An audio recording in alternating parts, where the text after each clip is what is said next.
कहानी की शुरुआत होती है राजनगर नामक एक छोटे से शहर से, जहां का सबसे पुराना घर कुंदन हवेली कहलाता था। यह हवेली कई दशकों से वीरान थी। इसे लोग दूर से ही देखने में घबराते थे, क्योंकि हवेली के बारे में डरावनी बातें सुनने को मिलती थीं।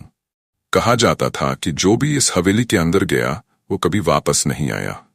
हवेली को लेकर रहस्यमयी घटनाओं की कहानियां पूरे शहर में प्रसिद्ध थीं। एक समय की बात है, इस हवेली में एक अमीर व्यवसायी कुंदन लाल अपने परिवार के साथ रहा करते थे। लेकिन एक रात उस परिवार के सभी सदस्यों की रहस्यमय तरीके से मौत हो गई थी, और तभी से इस हवेली को शापित माना जाता था।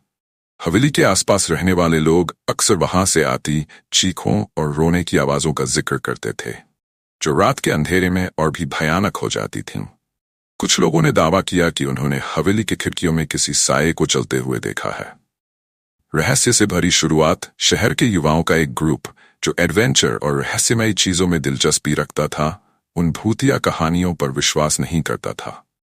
इस ग्रुप में 4 दोस्त थे, आकाश, रवि, निखिल और प्रिया।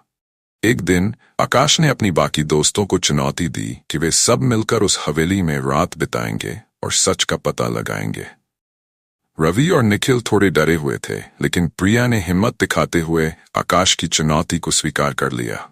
इस घटना के अगले दिन चारों दोस्त एक प्लान के साथ कुंदन हवेली पहुंचे। रात का वक्त था और हवेली के पास जाते ही ठंडी हवा चलने लगी। प्रिया ने हल्के से आकाश की ओर देखा। उसकी आंखों में एक झलक थी जो यह कह रही थी कि वह भीग रही हुई थी। हवेली के गेट पर पहुंचते ही एक अजीब सी घबराहट सभी के दिलों में घर कर गई। लेकिन आकाश ने अपनी हिम्मत बनाए और डोनागढ़ी का दरवाजा के लकर खोल दिया। हवेली के अंदर का खौफ हवेली के अंदर घुसते ही माहौल और भी डरावना हो गया। दीवारों पर धूल जमी हुई थी और हर कोने से अजीब सी बदबू आ रही थी। चारों ने अपने फोन की टॉर्च जलाकर हवेली के अंदर टहलना शुरू किया। जैसे ही वे मुख्य हॉल में पहुंचे, वहां दीवार पर एक पुरानी तस्वीर लगी हुई थी, जिसमें कुंदन लाल अपने परिवार के साथ खड़े थे। प्रिया ने हल्की आवाज में कहा, यही वो लोग हैं जिनकी मौत रहस्यमय तरीके से हुई थी। रवि, जो अब तक चुप था, ने डरते हुए कहा, हमें यहां से वापस चलना चाहिए, ये जगह सही नहीं लग रही। लेकिन आकाश ने उसे हिम्मत दिलाई और सबको भरोसा दिलाया कि ये सिर्फ डरावनी कहानियां हैं और कुछ नहीं। वे अब हवेली के दूसरे हिस्से में पहुंचे, जहां एक पुराना पियानो रखा था। अचानक पियानो की कुछ चाबियां अपने आप बजने लगीं। सब सन्न रह गए। प्रिया ने घबराकर कहा, यह कैसे हो सकता है? निखिल ने अपनी घबराहट को छुपाते हुए कहा, कोई हवा चली होगी, कुछ नहीं है। लेकिन अंदर ही अंदर सभी के दिलों में डर कर चुका था। तभी अचानक हॉल की लाइट्स टिमटिमाने लगीं।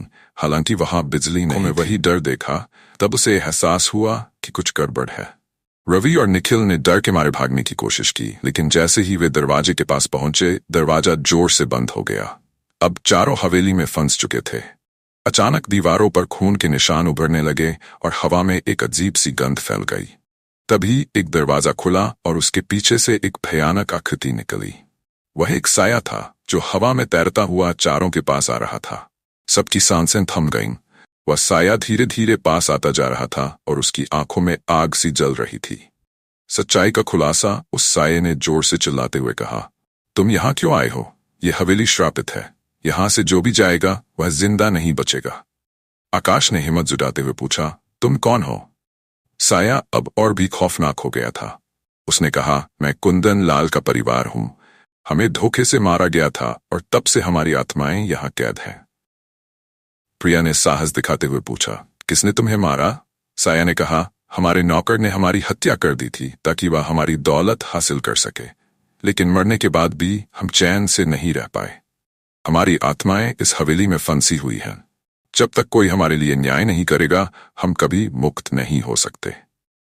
ये सुनकर चारों दोस्त समझ गए कि यह साया वास्तव में कुंदन लाल और उन परिवार की आत्माएं हैं जो न्याय की आस में भटक रही हैं। अब सवाल यह था कि वे कैसे उनकी मदद कर सकते हैं। चौंकाने वाला अंत, चारों दोस्तों ने फैसला किया कि वे कुंदन लाल के परिवार को न्याय दिलवाने में मदद करेंगे। उन्होंने अगले दिन पुलिस को सूचित किया और शहर के पुराने रिकॉर्ड खंगाले। उन रिकॉर्ड्स में साफ था कि कुंदन लाल और उनके परिवार की हत्या उनके ही नौकर ने की थी, लेकिन सबूतों के अभाव में वह बच निकला था। पुलिस की मदद से वे नौकर को ढूंढ निकालते हैं जो अब बूढ़ा हो चुका था। वह अपने गुनाह को कबूल करता है और पुलिस उसे गिरफ्तार कर लेती है। जैसे ही वह नौकर जेल जाता है, कुंदन हवेली के भूतिया किस्से खत्म हो जाते हैं। हवेली अब शांत हो